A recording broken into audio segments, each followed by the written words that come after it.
We're constantly hearing about how great the economy is doing. The stock market's hitting all-time highs, GDP is strong, but for so many of us, it just doesn't feel that way. It feels like we're falling behind. Well, that's what we're digging into today. This is the prosperity paradox, why everything can seem so broken even when we're told it's booming. I mean, it's the question on everyone's mind, right? You do all the right things, you work hard, you try to put a little money aside, but big goals like buying a home or just feeling financially secure seem to be getting further and further away. And, the data, it really backs this feeling up.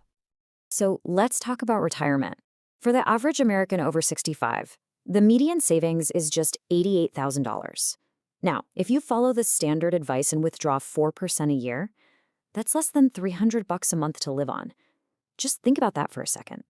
And it's not just a future problem. It's a right-now problem.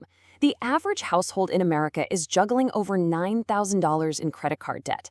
That's high-interest debt that just crushes any chance you might have of building wealth or getting ahead. And this number kind of puts it all into perspective. 6%. That's the average personal savings rate. Now, financial experts will tell you to save at least 10, maybe 15% for retirement alone. So most people are falling way, way behind. What is going on here? So this huge disconnect, that is the prosperity paradox. And to really get it, we need to look at who this modern economy is actually set up to benefit. And our first clue? Well, it's in the job market.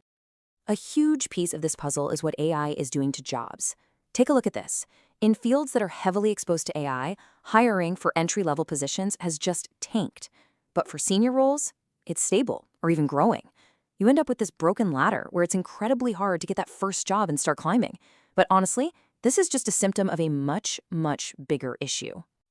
To really find the root cause, you've got to follow the money. And that journey leads us to this kind of hidden machine that creates pretty much all of it. A machine that, frankly, most of us were never taught exists.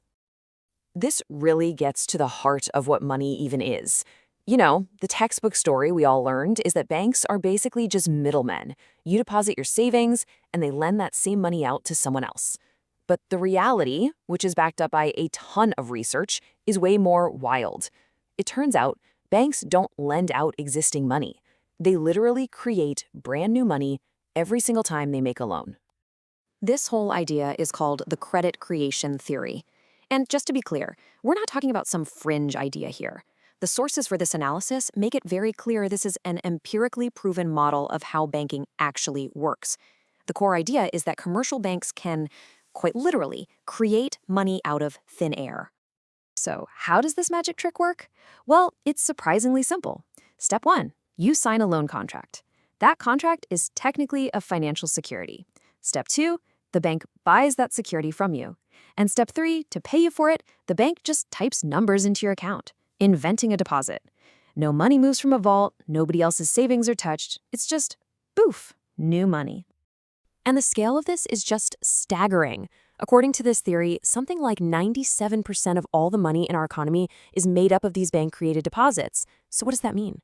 It means a handful of private companies have the power to create almost all of our money. All right, so that leads us to the next pretty obvious question. If we know how the money gets made, we have to ask, who are the masters pulling the levers on this cycle? And what do they want? Lord Acton's famous quote feels more relevant now than ever. When you give a tiny group of people the power to create a nation's money supply, well, the temptation to use that power for their own benefit becomes almost impossible to resist. Now, the sources we're looking at here really put central banks at the very top of this power structure. They point out that key branches, like the Federal Reserve Bank of New York, are actually owned by private banks, making them almost totally unaccountable to the public. The argument is that this gives them the power to engineer boom and bust cycles to expand their own power and wealth. Okay, so what does that look like in practice? Where does all this new money go? Well, this chart is pretty revealing. It shows that a whopping 85% of new bank credit gets funneled into buying existing assets. Think real estate and stocks.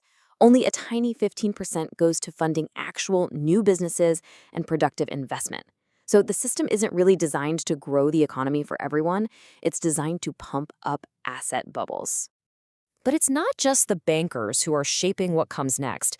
There's another group of powerful people at the controls, and they're pulling their big ideas from a pretty strange place: science fiction. This quote just nails the problem perfectly. Our tech leaders seem to love sci-fi, but they only see the cool gadgets and the shiny tech.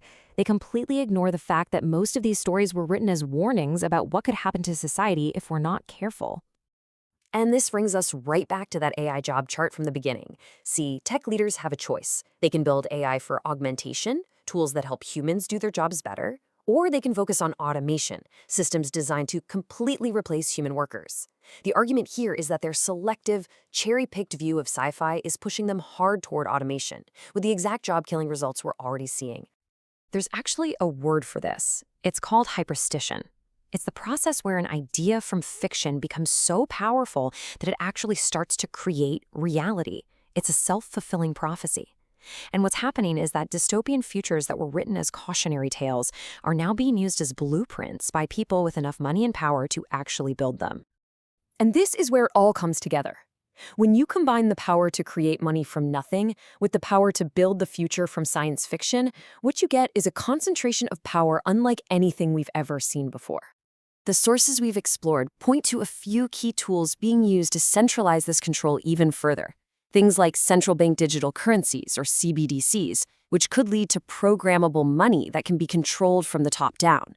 They also point to the squeezing out of small, local banks, the deliberate engineering of those boom-bust cycles we talked about, and a growing influence over major global institutions. Which really leaves us with one final, incredibly important question. We've seen how the power to create money ends up shaping everything: our jobs, our ability to build wealth, even the kind of future we're all heading toward. So if it's true that power follows money, then the biggest question we have to ask ourselves is, who should get to create it?